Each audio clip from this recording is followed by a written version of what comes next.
Ey ayol, men seni ertaga ham kutaman. Agar meni aldab kelmay qo'ysang, ahvoling ne kechishini mendan da yaxshi bilasan. Insofsiz.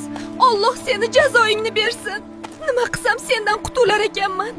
Balki Mastura opaga aytarman.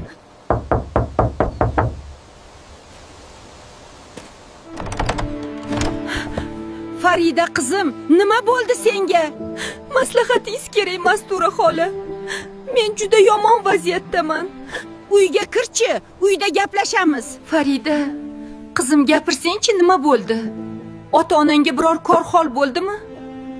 Ayta qolsang-chi. Opajon, men folbinning tuzog'iga tushib qoldim. Endi esa qutula olmayapman. Nima bo'lganini aniqroq aytsang-chi. Yoki u senga biron bir yomon voqeani bashorat qildimi? Opajon, mening turmush o'rtog'im vafot etganlariga bilasiz 4 yil bo'ldi. Bundan 2 yil oldin men bir muammo bilan folbin sehrgarga borgan edim. U esa menga erimning ruhi bezovta ekanligi, uning ruhi shod bo'lishi uchun ba'zi ishlar qilishimizni aytdi. Hasan domla chiqa qolsangizchi. Nima bo'lyapti?